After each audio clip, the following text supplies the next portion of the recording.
goes first in their closing. And Mr. Brado, you may proceed. Thank you very much, Your Honor.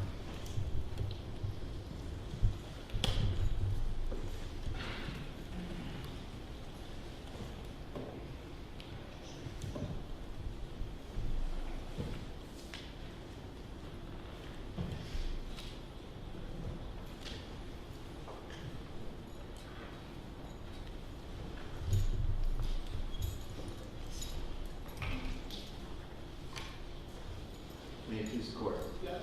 Counsel, ladies and gentlemen. Your Honor, June 30th, 2025 was the worst day in Kelsey Fitzsimmons' life. Her whole world imploded. Her fiance betrayed her. Her baby was being taken away. She was going to lose her house, her job.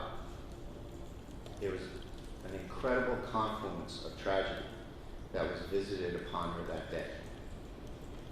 That day was about her, and she decided in the midst of what you saw testified to here, she decided to end her life. Patrick Noonan, when he came back up those stairs, Your Honor, walked into a suicide in progress. That gun was nowhere near him. That gun was already pointed at Miss Fitzsimmons' temple by Miss Fitzsimmons. She was a couple steps into the room. Officer Noonan, a gung-ho cop, highly trained, a SWAT guy, he'd already been ginned up all afternoon by the insane, ludicrous statements of Justin Elaine. He had that in his head.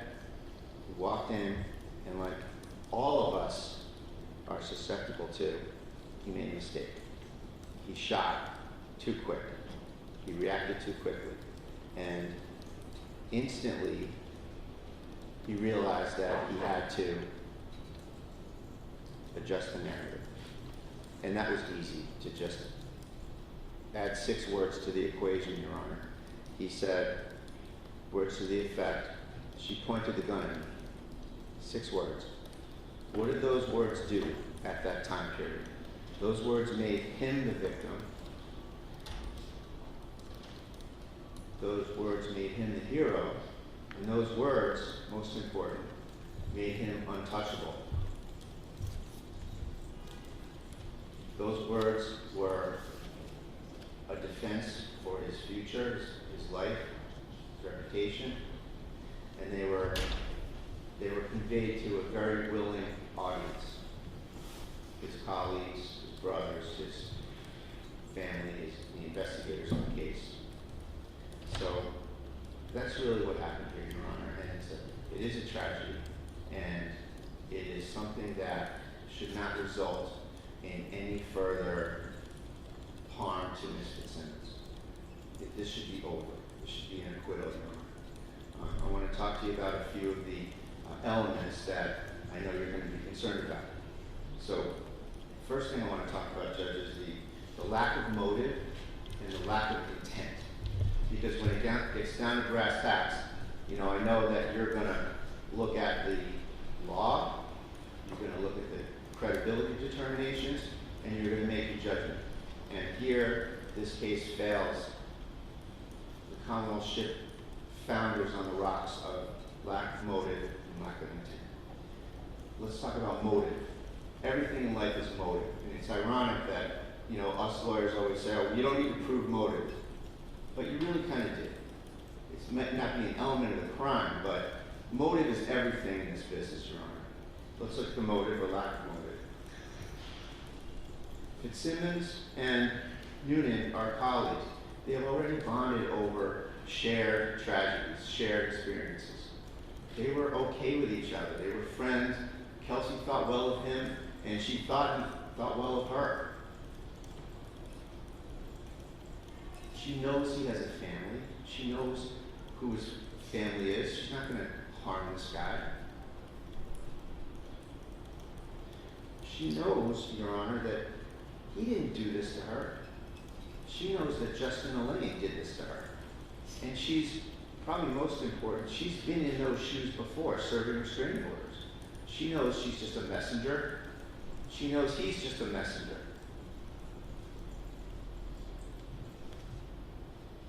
This was the worst moment of her life, and she wanted to end her life. And how did she want to do it? She wanted to do it alone. She didn't want to involve these officers because she knew this was a selfish act. She came in here, and ironically, the most credible evidence that came into this case, Your Honor, was from the one person that didn't have to testify. And she came in here and she chose to testify. And she waived her rights and she testified. And she showed, Your Honor, that she's a moral person. She's a caring person. You'll sit down and you'll deliberate, and you'll be drawing the inevitable conclusion that Kelsey Fitzsimmons is a moral person. You have to contrast that with the callous treatment of this case from the other side. Hey, we're going to go serve an order on Kelsey Fitzsimmons. Her ex-fiance got an order on her, on Kelsey. Let's go serve an order. The answer, sounds good. Let's go.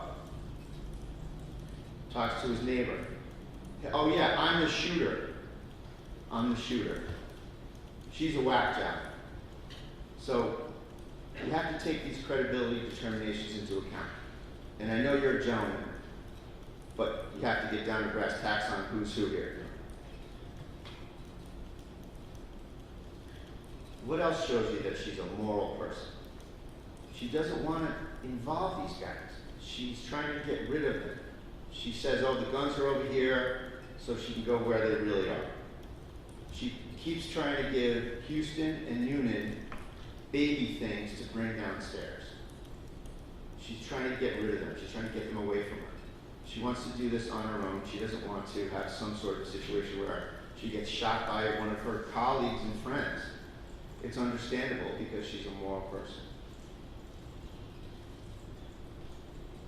She waits for her chance. She gets to her room. There's a distraction downstairs. She doesn't know what's going on because she's focused on the job she's trying to do here. The tragic, awful thing that she's trying to do to herself. That's how you know she's telling the truth, Your Honor. You saw in the room, and I'll show it to you in a minute, the chest that she got the gun from, it's a chest on the floor. It has one of those pretty substantial lids that you have to flip up to get the gun, locate the gun, pick the gun out of the 4 guns, and stand up. If Noonan was standing right there in the door frame, that would have never happened. All those events, that little series of events, he would have been able to stop it. He would have stopped it. It tells you that he's down the steps. He was interested in the distraction downstairs. He saw Kelsey folding some baby clothes, getting baby things ready. His attention, it's human nature. His attention was drawn to go back down the stairs. He walked down the stairs 2 or 3 steps, 4 steps, whatever. And Kelsey told you, straight up, that was my chance. And she took it. And she went in the chest, zip 51, Your Honor, I'll show you right now. She went in that chest, flipped up that lid, got the gun, stood up. She told you again, she's a moral person. She tried to keep the gun concealed. She made the motion like this, Your Honor, where she put the gun like this and she kind of walked over here. But she didn't want the police to see her with a gun. She held the gun to her stomach area. She walked to a clear area and she put the gun to her head. And that's what I mean when I say Officer Noonan came back up the stairs, and what did he walk into? He didn't walk into some Rambo woman trying to shoot him in the face. He walked into Kelsey, who you now know a little bit from her testimony. He walked into Kelsey's room, and Kelsey had a gun to her head. And he walked into a suicide in progress room.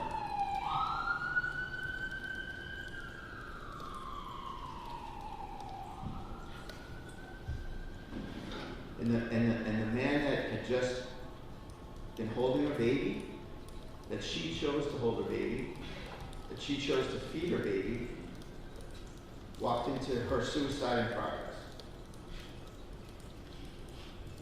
The gun was nowhere near Noonan. There was no threat to Noonan.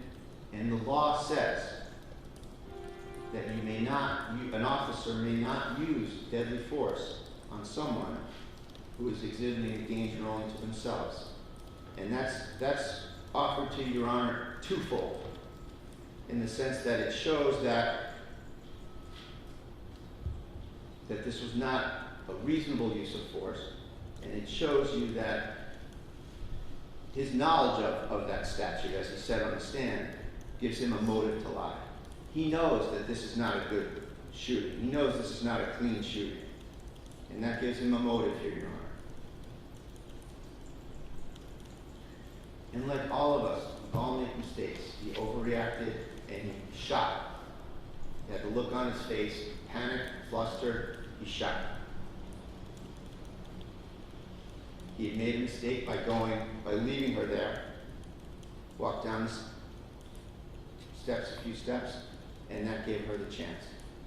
And when he did this, he knew immediately, Your Honor, that he had to do just enough.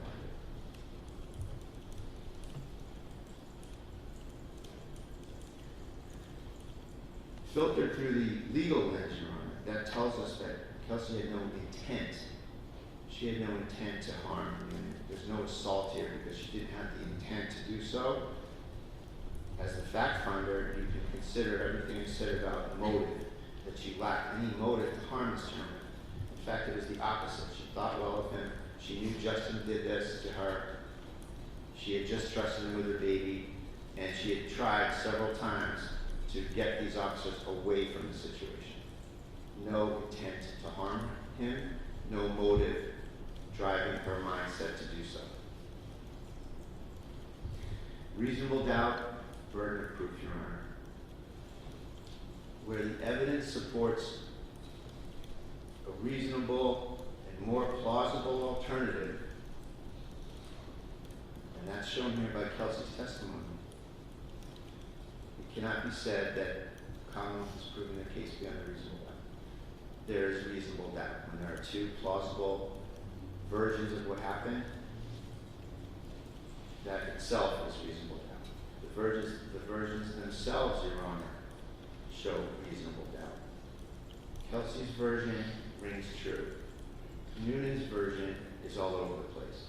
Noonan's version is contradicted by the strong consensus of everybody else in the house.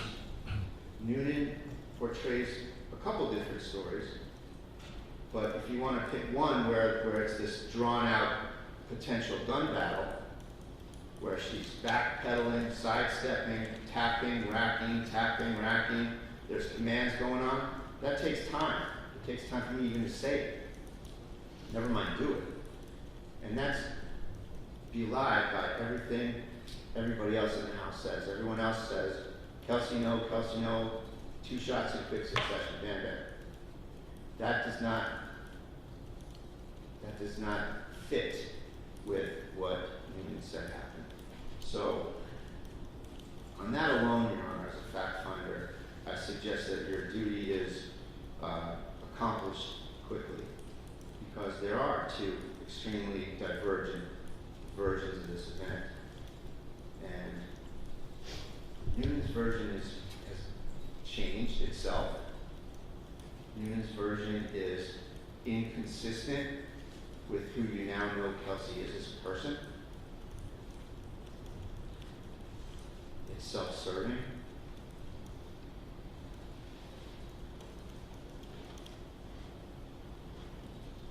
And like I said, it makes him untouchable.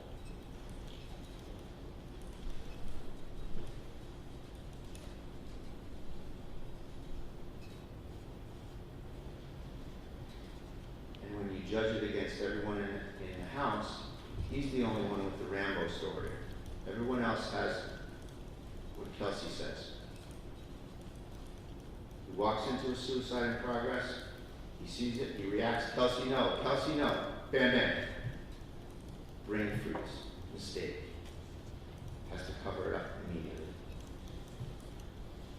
What else do we have? You know, when you're a fact finder, you want to look for corroboration. What's the corroboration on either side of this thing?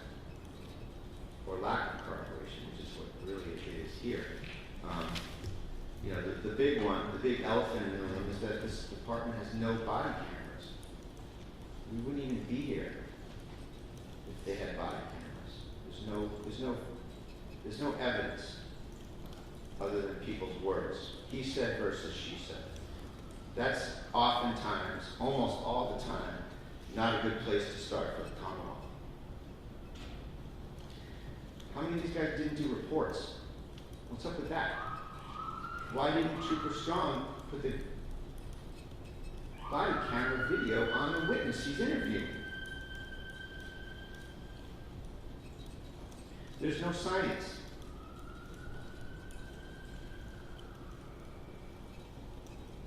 The testimony of everyone else in the house shatters his narrative.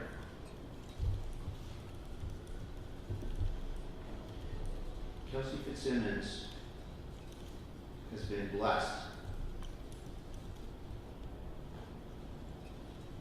She should be dead 2 times over. By her own hand and by the hand of Officer Noonan, who shot her. She's blessed.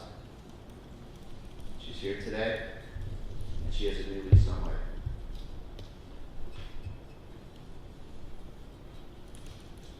Maybe that's why the investigation is what it is.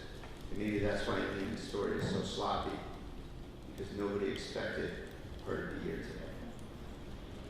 To tell her truth. But she is human. And as a fact finder, I want to respectfully ask you to consider the evidence, consider the lack of motive, the lack of intent, the inconsistencies. The credibility contest is firmly in her camp. She came in here and she told you what happened. Unvarnished truth. And I ask you to find her not guilty. Thank you, Your Honor. Thank you, Mr. Brady. Comment? Just a minute. Yes.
I mean, Yes.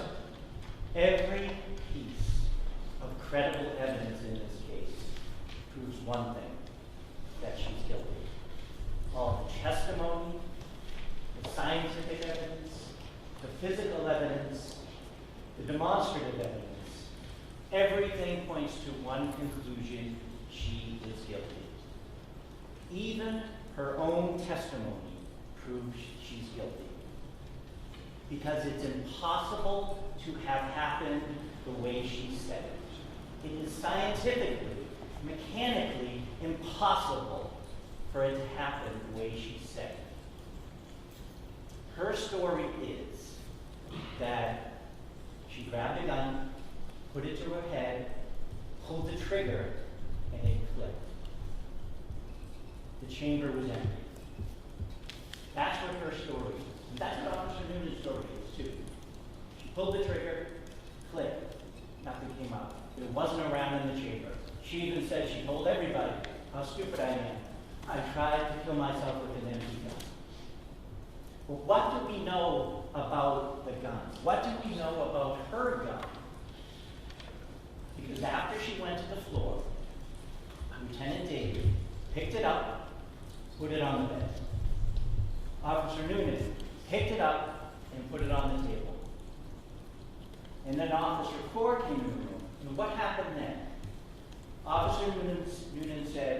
secure that gun, make it safe.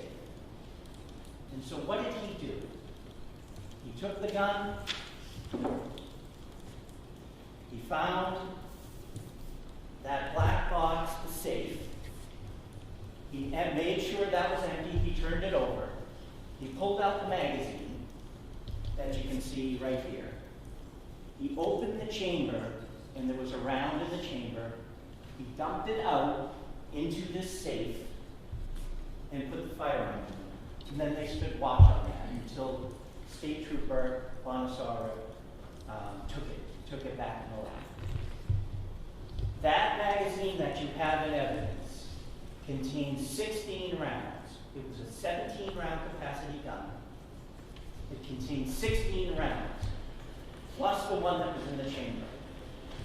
17 rounds. As we know, there are only 2 ways to get a bullet into the chamber. One is if there's already a bullet in the chamber. Someone pulls the trigger. A bullet comes out, the casing comes out, the chamber's open, the spring allows another bullet to come out. That's one way, and we know that didn't happen here.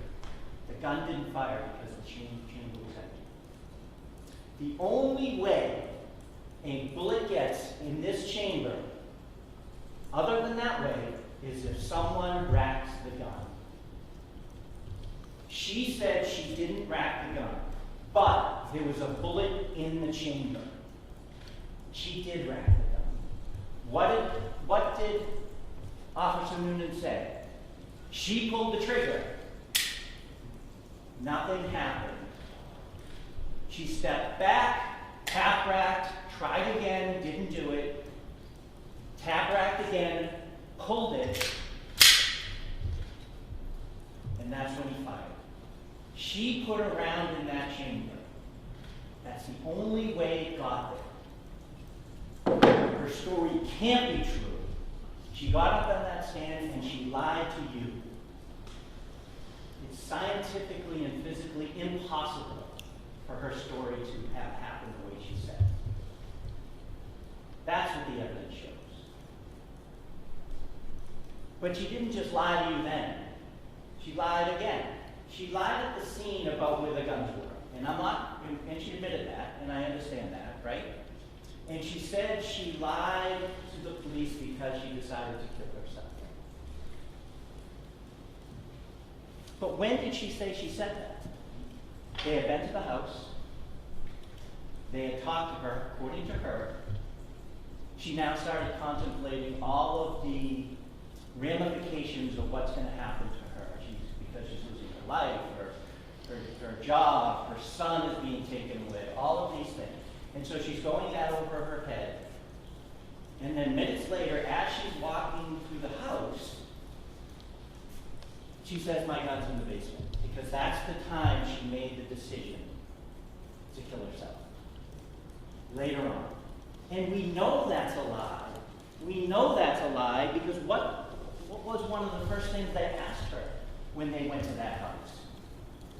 They asked her to put the baby down because they were concerned for the baby, told her the restraining order, what the parameters were, and asked her where your guns are. When she was still sitting on the sofa. They weren't waiting to ask that question so she was already walking around the house. No way. And what did she say there? They're in the basement. And we know she said it there before she moved around the house, which is untrue. Because her friend, Officer Houston, who was invited to her wedding, says it also. He says, Sergeant Daly asked. And then remember what he said? He said, I was in the living room, she was sitting down, and then I saw a gun case on the other sofa. And so I opened it up to see. And she said again, I already told you the guns are in the basement. Now, why at that point did she say that? We don't know. She didn't tell us, because she lied to us about why she said it later, because we know she didn't say it later. So she lied again. You can't trust her. She also lied about knowing that her mom was in the house. She was upstairs. The officers Noonan, I think it was, Noonan heard an older woman's voice down there and said, "Who is that?" She says, "I have no idea." She doesn't know her own mother's voice, her best friend that she just talked to come to the house. And she said she didn't know whose voice it was. Another lie. She said on the stand yesterday that she didn't know Justin was in the house. And we know that's a lie too, because what happened when the three of them were upstairs? It's Noonan, it's Houston, and it's the defendant. She hears him downstairs. Houston hears him downstairs, and she says, "Keep him away from me. I don't want him in my house," or something to that effect. And that's when Houston went down to make sure he wasn't coming up and went to the basement. She knew he was in the house. She absolutely did, and she lied to you when she said she didn't yesterday. And you know what else she lied about? Something so simple, but it shows who she is. The restraining order. She said, "The restraining order was taking my dog away." It says it. It doesn't say that.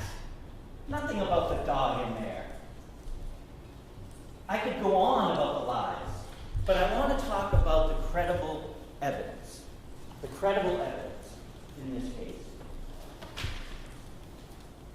When Lieutenant Daly got a call, actually got a visit from Justin Lane when he was in the lobby of the PD.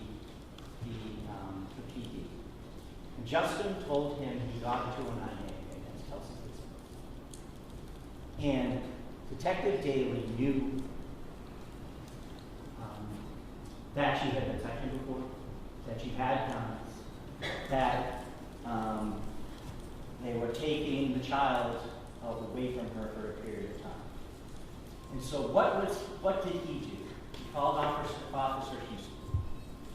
He asked Houston to call Daly to meet up. And why did he say he did that? He said because those two are cool, calm, and collected. They don't panic. They keep things calm. That's what he said. And that's why when he called Houston, he said, "Can you call Daly? We've got to do this." And so he wants you to believe, defense counsel, that Pat Noonan was cavalier about, "Oh, okay, sounds good, we have to serve a restraining order." But that's not what happened. He was mischaracterizing it, I hope you remember, in the grand jury minutes, because Houston had called Pat and said, "Hey, we got to serve an order, can you meet me by the school?" And Pat said, "Sounds good." It wasn't until he got over there, it wasn't until Lieutenant Daly was there that they learned really what they were going to do. And they went over there.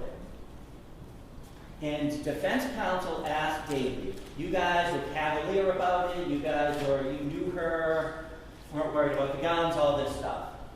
And Lieutenant Daly said, "No. No." His quote was, "We had an increased level of vigilance. Everyone was more on point because they did know what they were walking into." They did know.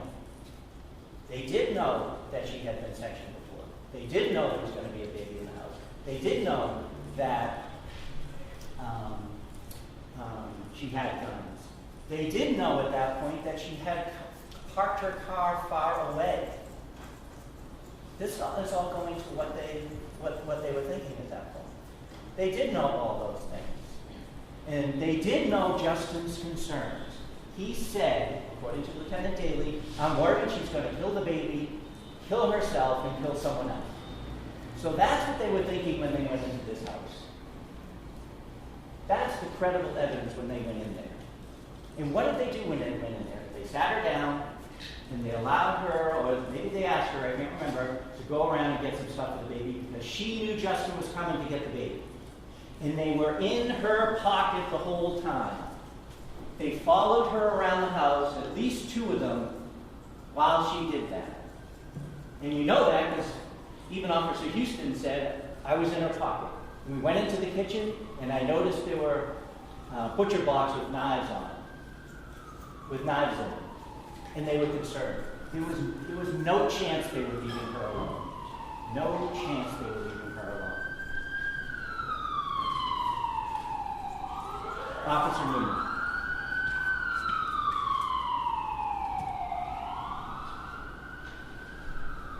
Officer Newman. All of the testimony that you heard about Officer Newman, even from the defendant, he's a gentleman, he's experienced, he is by the book in his training and experience, starting in the military, through boot camp, through security forces school, security forces squadron, with all the training he had, and Humvees and helicopters, and the SWAT team, 2 times a month training, clearing rooms, clearing buildings, hostage situations, missing persons, shoot, no shoot scenarios, twice a month, and a 40-hour block every year. For over a decade he did that. And he moved to Lawrence, as far as the department goes, because it was busier, and he had more experience. He was cool, calm, and collected. There's no doubt about that. And to say when they're upstairs and he walks away and leaves her alone because he heard a commotion that Officer Houston was going to attend to is a joke. It really is. Now, how do you know they were going by the book at that point? And how do you know they were villagers? Because they followed around everywhere. Because both Houston and Officer Newman said she kept handing us things and we kept putting them down. We wanted our hands free. Because they were ready for whatever happened. Hopefully nothing did, but ready for whatever happened. So at some point, Houston and Newman are upstairs, and the defendant goes into her room. And she hears Justin, and Houston goes down to keep the peace to make sure he's there. And Officer Newman is watching her. He's watching her. And she's on one knee, and she lunges, and she disappears. And she emerges with this, pointing at him like she is trained to do. Click at his face. And what does he see next? He draws his weapon, and he says, this testimony, it kind of slowed down. The whole thing took maybe 4 seconds, maybe even 3.5 seconds. His training has kicked in. His experience has kicked in. It was a surprise to him, certainly, because she got the drop on him. And why did she do this? Who knows? Maybe he's right. Maybe she was going through him to get to justice. Maybe she was just so upset she was going to shoot anybody in front of her. Maybe she wanted him to shoot her. We don't know because she lied about it. We don't know. But the fact is, she started to shake, she started to tremble, and she lunged for the gun that he couldn't see. And what happened after she flipped? She stepped back, and now he knows, based on his training experience and the play, there is not a round in the chamber. He knows that, and so he doesn't shoot. According to the defendant's testimony, he had every right to shoot at that point. And you know what? He actually did. He had a right to shoot her at that point. If you point a gun at a cop and pull the trigger, they get to shoot. But he didn't. Because he was controlled and disciplined. That's the way his career went. And so she steps back, tap, crack, and tries to do it. He doesn't shoot her then. And what's he doing at this point? Kelsey, no. Kelsey, no. Because he knows the threat isn't there, really, because there still wasn't one in the chamber. Kelsey, no. Kelsey, no. He is being disciplined like we wish every police officer, every law enforcement agent in this country was.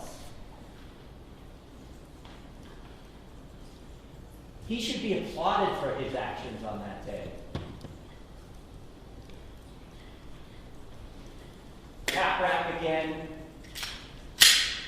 Now he knows one's in the chamber. Threat's on. She starts to raise it, and he shoots. He shoots twice to stop the threat. He stopped shooting when the threat was neutralized. Defense counsel, during his cross-examination, well, you would unload it or not. He goes, no, that's not what you do. You shoot until the threat is neutralized. She was now down on the ground. But his training and experience are still taking over at this point, because what does he do? He still has his gun on her, because the gun's still there. He can't see it. Lieutenant Daly comes in, Lieutenant Houston comes up, and what does Officer Houston say that he sees when he comes upstairs? That Officer Noonan is standing there with the gun low and ready. His training is still taking place. He's still doing what he was trained to do. The gun is put on the bed. He's calm and collected. He takes the gun and moves it away so people are safe. He's deliberate in those actions. When it's away from her, he starts to tend to her. Officer Core comes in, and he orders, well, he asks Officer Core to make the gun safe. He's cool, calm, and collected. That's what Lieutenant Daly expected, and that's what he was. He didn't make a mistake. That's what the credible evidence shows.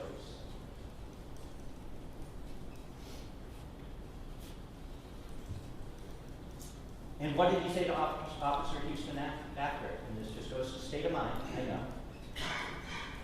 That she pointed the gun at me, and it clicked. And she tried to rack another one. Immediately after, this wasn't him saving his hide or protecting himself. Seconds after this happened, that's what he said.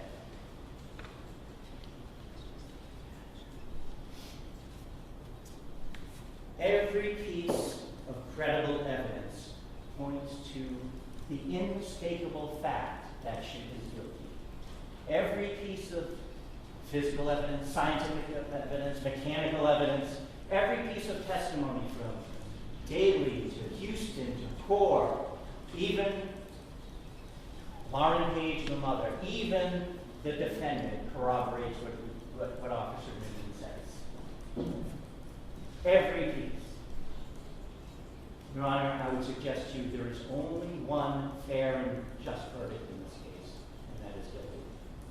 Thank you. May we approach sidebar? I'd like to speak with counsel anyway at sidebar for scheduling purposes. All right, so while you folks are returning, the counsel are returning to counsel table, I'm just going to,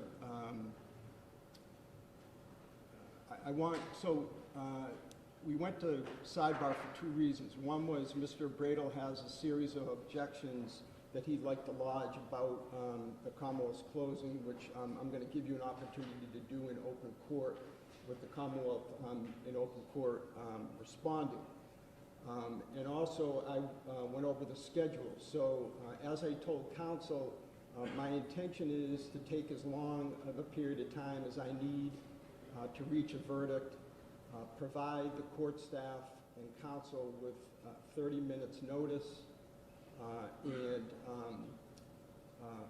come out and announce my verdict, some of my reasoning here in public, and whatever time that works. In other words, if it's during our traditional lunch break, so be it. You folks will have a half-hour notice, which means that you'll be able to go and have coffee or lunch or whatever, as long as you can get back here.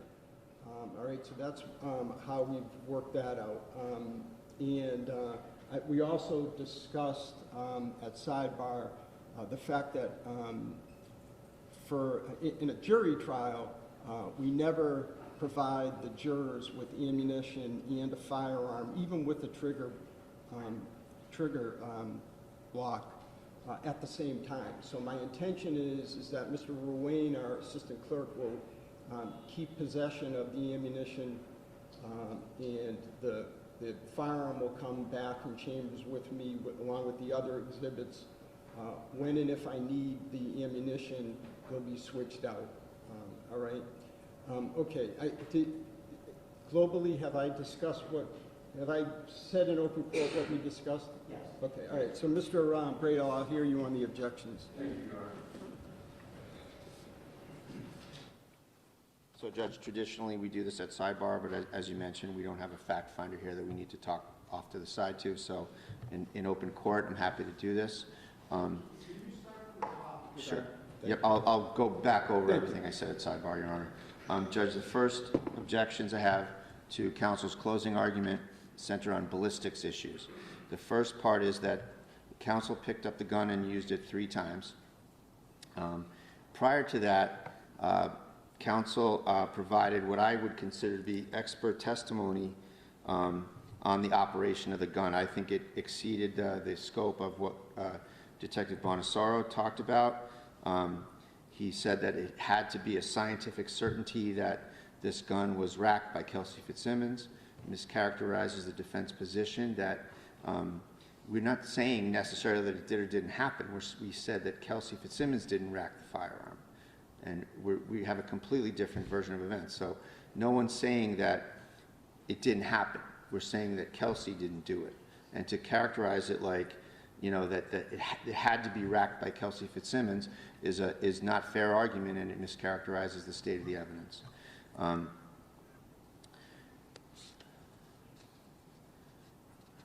The second objection relative to ballistics, Your Honor, is that counsel was acting out. I believe it was the second time he picked up the firearm. Counsel was acting out on Noonan's story that Ms. Fitzsimmons had accessed the firearm from the chest and picked it up to point it at Noonan's face. And on Noonan's testimony, she just pulled the trigger and it clicked. Counsel's acting it out. Prior to pulling the trigger, counsel racked the firearm and then pulled the trigger. And that's not what happened on even Noonan's testimony. I'm happy to allow you to make a record, but the fact that there's 2 different versions of what folks testified about is fair game. What the issue right now is whether the Commonwealth argued items that were not in evidence or attempted to draw inferences from items that were not in evidence. So the disagreement about the racking is just not before me. Well, that's why I bring it up, though, Judge, because this racking issue has been brought up to the forefront, and he did something that is not part of the evidence. No one says that she racked the gun before the first shot, and that's what he did when he acted it out. So that's why it's a mischaracterization. I'll just rely on Your Honor's discretion. But that's not what Mr. Kubatosi did, though. I did see him rack the firearm before he fired the second shot. He did it the second time, Your Honor. Okay, I'm having trouble understanding. Again, it's just that when you act out the testimony, you have to do it accurately, and he okay. didn't. I'm going to say this in open court, and it won't be the last time I say it. Whether or not Officer Noonan exercised reasonable use of deadly force is not before me. That is not my decision. I agree with you, and I say it on credibility. And hold on. And whether the North Andover Police Department followed procedure in serving this restraining order is not before me. Child custody is not before me. All right? Visitation is not before me. What's before me is, has the Commonwealth proved beyond a reasonable doubt that the defendant pointed that firearm for any perceptible amount of time at Officer Noonan? Okay, so all of this is just not helpful. And I offer it on credibility, though, Your Honor. Okay. Also, the Commonwealth said that on the scene, Ms. Fitzsimmons didn't say part of her story there, so therefore she's making it up. And whenever the Commonwealth tries to argue that somebody, a defendant, didn't say something, that's very dangerous ground for the Commonwealth, Your Honor, that the defendant is under no burden whatsoever to say anything, Your Honor. And here, to suggest that she's lying because she didn't say part of her story when she's shot in the chest at the scene is unfair argument, but it also violates her right to remain silent. and it's an intrusion on that, so I would object to that. I ask you not to consider that, Your Honor. Except that Mr. Bradel, she waived her right to remain silent, right? She testified, so. At the scene, though, Judge. Isn't it fair game for the Commonwealth to discuss the testimony that your client offered? The testimony, yes, but he's saying that at the scene, she didn't say X, Y, Z when she didn't have to say X, Y, Z at the scene. And that's, the Commonwealth can only argue that when a defendant makes a comprehensive statement and leaves something out of it. You can't say that especially in her condition, that she didn't say something and therefore she's a liar. She has a right to not say anything. So that's my point on that, Judge. I understand. And then the last two more issues, Judge, is that there was a mischaracterization of the evidence where counsel stated that Justin Elaine told the officers in the lobby of the police station that Kelsey will kill someone else. He added that to the statement that you might recall, that he said he wouldn't be surprised if she didn't kill the baby right in front of them. That was the statement. He added in that she would kill someone else, which in this case is a very dangerous mischaracterization, that he's ascribing an intent to my client that she wanted to kill someone else, which didn't happen. That was not the statement. So that's a very important, very dangerous, very unfair, very prejudicial misrepresentation of what was attributed to Justin Elaine in the lobby. She never said anything about killing someone else. He didn't even he didn't say that she said that. So I ask you to strike that and not consider it. And the last thing, Judge, about lying about the dog on the restraining order, Your Honor, that trying to take her dog. And it is in the complaint to the restraining order by Justin Elaine. I know he's trying to do a second closing, but the evidence is what the evidence is. Yeah, but Judge, you can't say, when you have the discovery on the point, you can't say that something is a lie when you have the papers that show it's not a lie. And the box was checked in the complaint to get her dog. So that's a mischaracterization of the evidence that needs to be corrected, Your Honor. And that's my last point. Thank you.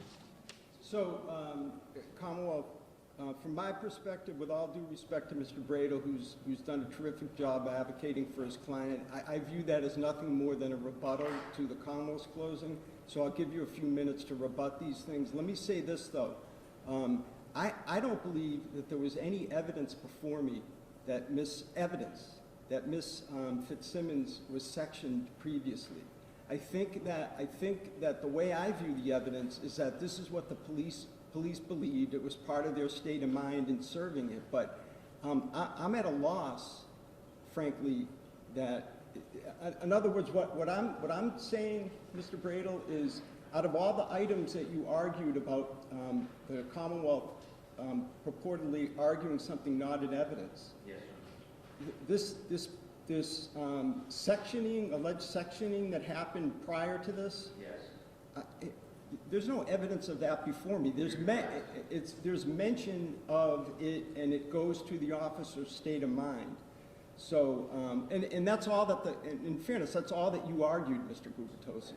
But I guess what I was getting at is if there was anything at all that came close, that would have been it. But Mr. Gubitosi, I'll give you a few minutes for your rebuttal to the rebuttal.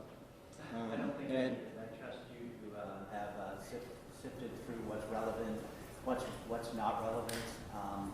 The evidence is what the evidence is. Closings are not evidence. I would suggest to you that, yes, I do need to be heard, I guess. That I argued the evidence that came from the witness stand and from the exhibits to Rubanasaro absolutely describe the ways that a firearm works and how a round gets into the chamber, and I limited my explanation of that to what he described and the like.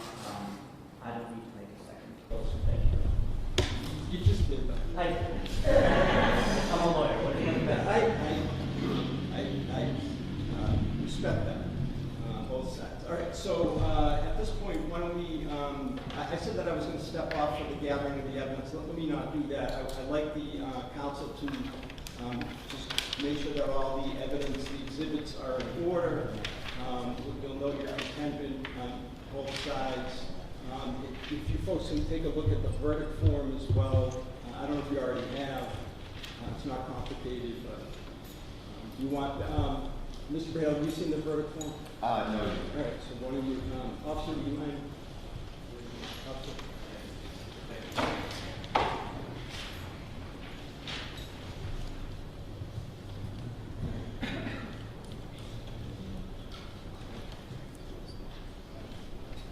How long is it after that? Same time. First. All right, content with the verdict form, but we're still working on the exhibit. Yeah, we'll take it. Yeah, that's fine.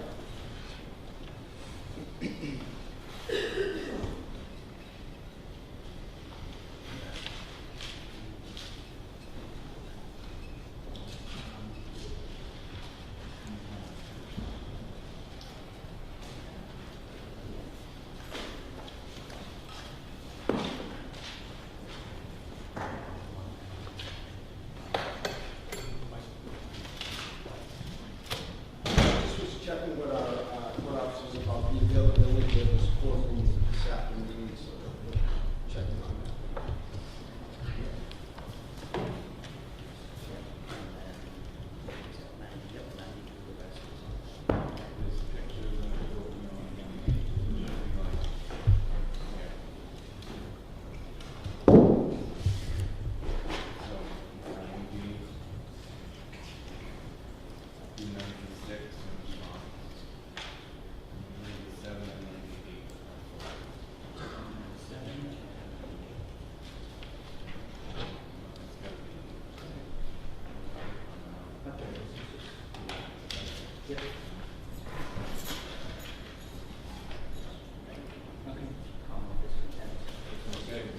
ADA Gubitosi on behalf of the Commonwealth, does the Commonwealth contend with the exhibits?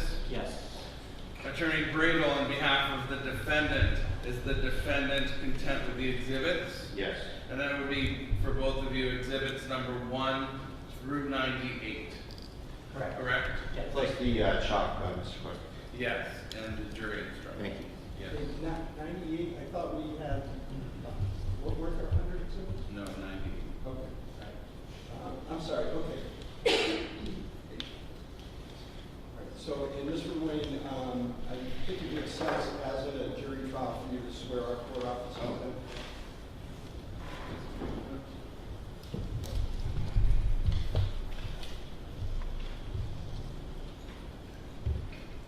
Could you all raise your right hands? Do you solemnly swear that you will keep the court in some convenient place until he has agreed that you will not suffer any person to speak to him, nor speak to him yourselves, unless by order of the court, or to ask him if he has agreed? And when he has agreed, you will return him into court unless the court shall otherwise order, so help you God. All right, we will stand at recess for my deliberation. All rise, please.